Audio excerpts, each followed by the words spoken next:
this is my third composition, music to film. Um, yeah, I chose the Godzilla trailer because I thought it was quite rhythmic at the end, very scenic, so it was easy to work with, wasn't it? Yeah, it was. Um, yeah, so in terms of structure, there's no actual real chord progression or melody or anything until about a minute in. Yeah, but at that point, can you stop swearing, please?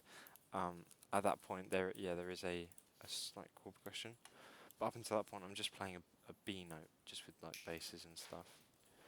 Um, but um, but yeah, no. I believe this is in B minor, but because there is a C note, I believe the term is B Phrygian. Um, is the scale that I use. So yeah, that's cool. Um, yeah, in terms of the start with just the different hits and the different notes, I'm just using the effects with they do all have different like effects onto the effects, if you know what I mean. Um, for the example, this one has a pitch shift, distortion, and reverb, whereas something like this might have echo and just a bit of EQ in this one. So I'm just playing the notes that are on it. Um,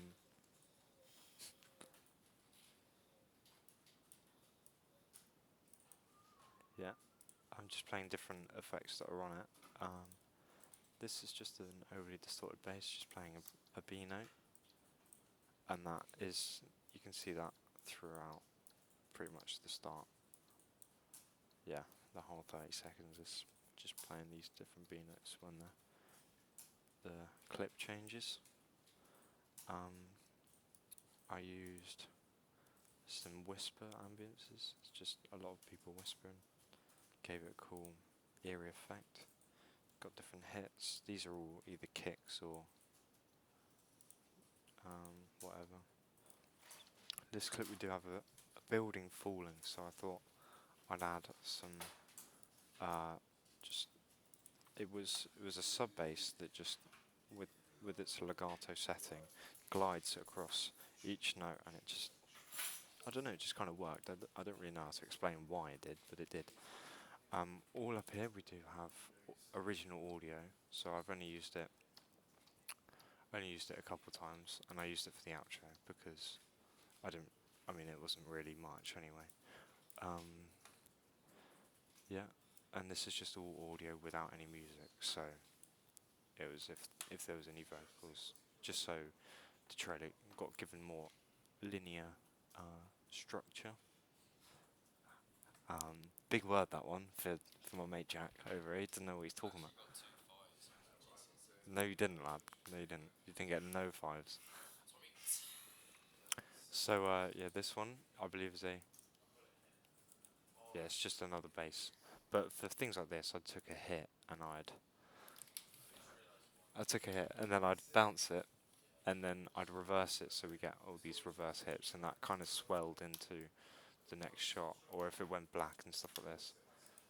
For this, we got some audio, and then we got some just some piano keys playing the original notes. Just give it a really eerie effect. Look how high up that is. Crazy.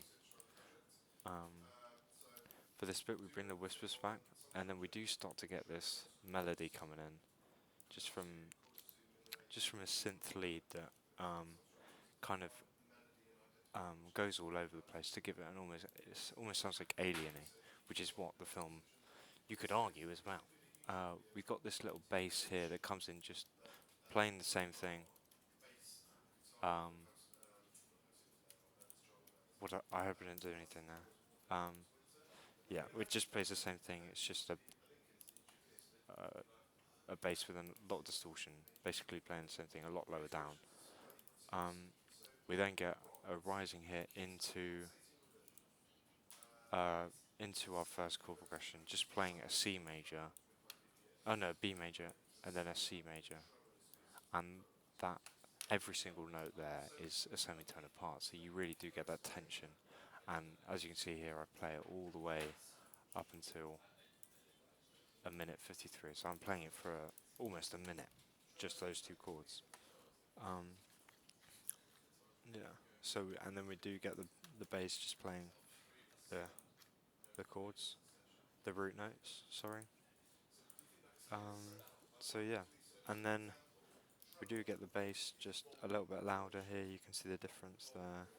This does eventually go away just because of its if it's high frequency. It almost didn't sound as battle-like as I wanted it to. We do get this orchestral kit playing, I believe, just toms and snares or something.